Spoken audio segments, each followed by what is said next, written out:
তারপরে আল্লাহ রাব্বুল আলামিন সম্পর্কে আমাদের আকীদা হচ্ছে আল্লাহ রাব্বুল আলামিন চিরস্থায়ী এবং চিরঞ্জীব। আল্লাহ পাক চিরস্থায়ী, যখন কিছু ছিলেন না তখন আল্লাহ পাক ছিলেন, যখন কিছু ছিল না আল্লাহ পাক ছিলেন, যখন কিছু থাকবে না আল্লাহ পাক থাকবেন। কুল্লু মানে আলাইহা ফান, সব কিছু ধ্বংস হয়ে যাবে। কি থাকবে শুধু বাকি? আল্লাহ পাকের সত্তা শুধু বাকি থাকবে, বাকি সব কিছুই ধ্বংস হয়ে যাবে। আল্লাহ পাক স্রষ্টা এবং রিজিক দাতা, এটা আমরা আগে থেকে জানি, জীবনদাতা, মৃত্যুদাতা। আর একটা বিষয় আমরা অনেকে জানি না, এটা আমি নোট করেছি যে আল্লাহ রাব্বুল আলামিন যে সৃষ্টিকর্তা, পালনকর্তা, রিজিক দাতা ইত্যাদি, এগুলো আল্লাহ পাক সৃষ্টি করার পরে হন নাই। মানে আমি বুঝাচ্ছি, এই মহাবিশ্ব সৃষ্টি করার পর আল্লাহ পাক রহমান হয়েছেন এমন নয়। আল্লাহ পাক আগে থেকেই রহমান। মহাবিশ্ব সৃষ্টি করার পর আল্লাহ পাক রহিম হয়েছেন নতুন করে এমন নয়। মহাবিশ্ব সৃষ্টি করার পর আল্লাহ স্রষ্টা হয়েছেন, খালেক হয়েছেন, রাজেক হয়েছেন, হ্যাঁ এমন নয় বিষয়টা। আল্লাহ রাব্বুল আলামিন আগে থেকেই খালেক, আগে থেকেই রাজ্জাক, আগে থেকেই গফুর, আগে থেকেই রহিম, আগে থেকেই রহমান। আল্লাহ পাক আগে থেকেই তার গুণাবলী আগে থেকেই তার মধ্যে ছিল। এটা মজার না ব্যাপারটা? আমরা কিন্তু এটা অনেকেই জানি না, অনেকে পড়তে গিয়ে তাই তো নতুন। তো আসলেই আল্লাহ রাব্বুল আলামিন নতুন করে তার এই গুণাবলীগুলো ধারণ করেননি, বরং আল্লাহ রাব্বুল আলামিন শুরু থেকেই এমন। আল্লাহ রাব্বুল আলামিন আমাদের সবাইকে তার এই মহান গুণাবলীগুলোর ওসিলায় যেন মাফ করে দেন। আরও আছে আল্লাহ পাক সম্পর্কে আমাদের আকীদা যে আল্লাহ রাব্বুল আলামিন তাকদীর আমাদের জন্য নির্ধারণ করেছে। তাকদীর কয়েকটা ধাপে, আমি এগুলো নিয়ে আলাদা আলোচনা করেছি, দেখে নেবেন। মায়ের গর্ভেও তাকদীর লেখা হয়েছে, লাওহে মাহফুজেও তাকদীর লেখা আছে, আবার এই লাইলাতুল কদরেও কিন্তু কিছু কিছু করে তাকদীর আসে। তাকদীরের সব কিছু কনস্ট্যান্ট না, কিছু কিছু বিষয় পরিবর্তন হয়, দোয়া দিয়ে, ভালো আমল দিয়ে, ইত্যাদি দিয়ে পরিবর্তন হতে পারে। এরপরে আল্লাহ রাব্বুল আলামিন সম্পর্কে আমাদের আকীদা থাকবে আল্লাহ পাক সবসময় ন্যায়ের আদেশ করেন, অন্যায় থেকে নিষেধ করেন। অন্যায় কোনো কিছুর আদেশ আল্লাহ পাক করতে পারেন না। এখন আল্লাহ পাক যে পর্দা ফরজ করেছেন, যেই পর্দা উঠিয়ে দেওয়ার জন্য এখন টেকনিক্যালি সব জায়গায় আইন পাস করা হচ্ছে না, পর্দা উঠিয়ে দেওয়ার জন্য আস্তে আস্তে স্লো পয়জনিং বলে এগুলো। কি বলে? স্লো পয়জনিং, মানে ধীরে ধীরে আপনাকে বিশ্বক্রিয়ার দিকে নিয়ে যাওয়া। একবারে তো আর বলবে না বোরখা হারাম, আস্তে আস্তে বলবে, আস্তে আস্তে। তো আল্লাহ পাক পর্দার যে বিধান দিয়েছেন, তাহলে আল্লাহ পাক কি অন্যায় করেছেন? আল্লাহ পাক যে সুদ হারাম করেছেন, আল্লাহ পাক কি অন্যায় করেছেন? আল্লাহ পাক যে বলেছেন যে এই যে হত্যার বদলে হত্যা, চোরের হাত কেটে দেওয়া, হ্যাঁ ডাকাতি করলে হাত একদিকে পা একদিকে কেটে দেওয়া, মুরতাদ হলে তাকে মৃত্যুদণ্ড দেয়, এগুলো কি আল্লাহ পাক অন্যায় করেছেন? তাহলে আকীদা স্পষ্ট করতে হবে। আল্লাহ রাব্বুল আলামিন কোরআন এবং হাদিসে যা বলেছেন, এগুলো কোনোটাই তিনি অন্যায় কিছু বলতে পারেন না। আল্লাহ পাক কখনো অন্যায়ের আদেশ করতে পারেন না। তার মানে আল্লাহ পাক যা আদেশ করেছেন সেগুলো ন্যায়। সেগুলো কি? আল্লাহ পাক যেগুলো করতে বলেছেন কোরআনে এবং হাদিসে, সেগুলো অবশ্যই ন্যায় এবং ভালো। যেগুলো করতে বলেন নাই, নিষেধ করেছেন, সেগুলো নিঃসন্দেহে অন্যায়। তার মানে হক বাতিল, ন্যায় অন্যায়ের মানদণ্ড কে ফিক্স করবে? আল্লাহ পাক। তার মানে আল্লাহ পাক যেটাকে ন্যায় বলছেন সেটাই ন্যায়, যেটাকে অন্যায় বলছেন সেটা অন্যায়। আমরা এখানে তো আর অন্য কোনো দর্শনের দরকারই নেই, অন্য কোনো দর্শন, অন্য ইজম, অন্য মানে উসুল, অন্য কিয়াস, অন্য ফিলোসফি, এগুলো তো প্রয়োজনই নেই আমাদের কাছে। আল্লাহ পাকের পক্ষ থেকে চূড়ান্ত একটা সত্য মিথ্যার মানদণ্ড নাজিলই করা হয়েছে, আলহামদুলিল্লাহ। এটা কি শুধু এই উম্মতের জন্য প্রথম নাজিল করা হয়েছে?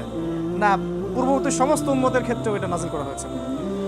আচ্ছা, আল্লাহ পাক সম্পর্কে আমাদের আরও আকীদা পরিষ্কার থাকবে যে হেদায়েত কে দেন? শুধুমাত্র আল্লাহ রাব্বুল আলামিন। আশ্রয় দেন কে? আল্লাহ রাব্বুল আলামিন। নিরাপত্তা কে দেন? আল্লাহ রাব্বুল আলামিনের সিদ্ধান্ত কি কেউ পরিবর্তন করতে পারবে? আল্লাহ রাব্বুল আলামিনের সমকক্ষ কেউ আছে? বা কেউ কি আল্লাহ পাকের প্রতিদ্বন্দ্বিতা করতে পারবে কিনা? পারবে। আরেকটা বিষয় মাথায় রাখবেন, আল্লাহ রাব্বুল আলামিন আমাদের কাছ থেকে ওয়াদা নিয়েছিলেন, এটা আকীদা রাখবেন। আল্লাহ পাক আমাদের কাছ থেকে কি নিয়েছিলেন? এটা আলাস্তু বিরব্বিকুম। আল্লাহ রাব্বুল আলামিন বলেছেন, আহদে আলাস্তু বলা হয়। রুহের জগতে মানুষের রুহগুলোর কাছে আল্লাহ পাক ওয়াদা নিয়েছিলেন, আলাস্তু বিরব্বিকুম, আমি কি তোমাদের রব নই? আমরা বলেছিলাম বালা, অবশ্যই আপনি আমাদের রব। এটা আমরা দুনিয়াতে অনেক সময় ভুলে গেছি। এই কারণে আল্লাহ পাক দুনিয়াতে নবী রাসূল পাঠান, দুনিয়াতে আল্লাহ রাব্বুল আলামিন আসমানি কিতাব পাঠান, এই যে আলেম ওলামা আছে, মানুষকে হেদায়েত দিয়ে এটা মনে করিয়ে দেন যে আল্লাহ পাকই আমাদের রব। আল্লাহ রাব্বুল আলামিন সম্পর্কে আমরা এই প্রাথমিক ধারণাগুলো মাথায় পরিষ্কার স্পষ্ট ঈমান ও আকীদা রাখবো ইনশাআল্লাহ। আর যেগুলো ব্যাখ্যা বিশ্লেষণ গভীর, এগুলোর দিকে আপাতত আপনাদের না গেলেও চলবে। যদি যেতে চান তাহলে ওলামায়ে কেরামের কাছে গিয়ে পরামর্শ করে করবেন, অন্যথায় নিজে নিজে ব্যাখ্যা করতে যাবেন না। আল্লাহ পাক আমাদের সবাইকে আল্লাহ সম্পর্কে বিশুদ্ধ আকীদা রাখার তৌফিক দান করুন। এখন এটা গেল তাওহীদের কথাগুলো।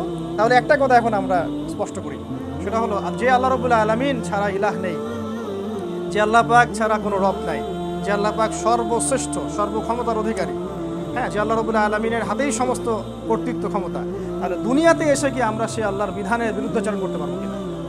এখানে আমাদের আকীদা কি থাকবে? আমল করতে গিয়ে কি আমরা এখন আল্লাহ পাকের যে বিধান এটার বাইরে চলে যাব? আল্লাহ পাক যে ফরজ বিধান দিয়েছেন, আল্লাহ পাক যে অনেক আমর বিল মারুফ এবং নাহি আনিল মুনকারের কথা বলেছেন। আল্লাহ রাব্বুল আলামিন আমাদেরকে 5টা দিকে পিলার দিয়েছেন, নামাজ, কালিমা, সালাত, সওম, যাকাত, হজ, এগুলো দিয়েছেন। হ্যাঁ, কোরআনে আল্লাহ পাক অনেক কিছু করতে বলেছেন, অনেক কিছু করতে নিষেধ করেছেন। এই যে বিধানগুলো নাজিল করেছেন, এখন কি আমরা দুনিয়াতে সেই আল্লাহর বিরুদ্ধাচরণ করে এগুলো থেকে মুখ ফিরিয়ে নিব কিনা? এটা কি আমাদের জন্য উচিত হবে? তাহলে যদি নেই, তাহলে আমাদের অবস্থা হবে কাফেরদের সাথে, মুশরিকদের সাথে, মুনাফিকদের সাথে। আর যদি আমরা না নেই, ইনশাআল্লাহ তাআলা আমরা আল্লাহ পাকের অনুগত বান্দা হিসেবে দুনিয়াতে বেঁচে থাকবো, পরকালে জান্নাতে যাবো ইনশাআল্লাহ। এখন শেষ কথা হলো, আল্লাহ রাব্বুল আলামিনের বিধানগুলো যেহেতু চলে আসছে কথা, যে আল্লাহ পাক, যে আল্লাহ ছাড়া কোনো ইলাহ নাই, সে আল্লাহ পাক ছাড়া অন্য কারো বিধান থাকতে পারে কিনা? এটা কি পসিবল? এই পুরো মহাবিশ্ব সৃষ্টি করেছেন কে? এখন পুরো মহাবিশ্বে কার বিধান চলে? তাহলে এই দুনিয়া যে ছোট্ট একটা জায়গা, এখানে কি তাহলে শয়তানের বিধান চলবে? নিঃসন্দেহে দুনিয়ার মধ্যে আল্লাহর বিধান চলাটাই স্বাভাবিক। এখন যেহেতু চলছে না, এটাই কি অস্বাভাবিক না? তার মানে এই ওয়ার্ল্ডটার মধ্যে এখন কুফর দিয়ে ভর্তি। কি দিয়ে ভর্তি? কুফর আর শিরক দিয়ে ভর্তি। এখন এই ওয়ার্ল্ড যদি পুরোটাও কুফরে ডুবে যায়, আল্লাহর কিছু যায় আসে? যদি আল্লাহ পাক পুরো ওয়ার্ল্ডটাকে ধ্বংস করে দেন কুফরের কারণে, আল্লাহ পাকের কিছু যায় আসবে?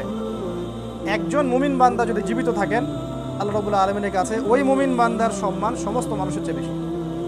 যে মুমিন বান্দা আল্লাহ রাব্বুল আলামিনের বিধানগুলো নিজে মেনে চলে, সেটা দাওয়াত দেয়, সেটা প্রচার করে এবং সেটা প্রতিষ্ঠার চেষ্টা করে। এই হলো সহজ সরল একটা দর্শন, যেটা আমরা আল্লাহ রাব্বুল আলামিন সম্পর্কে রাখবো এবং তার দ্বীন সম্পর্কে রাখবো।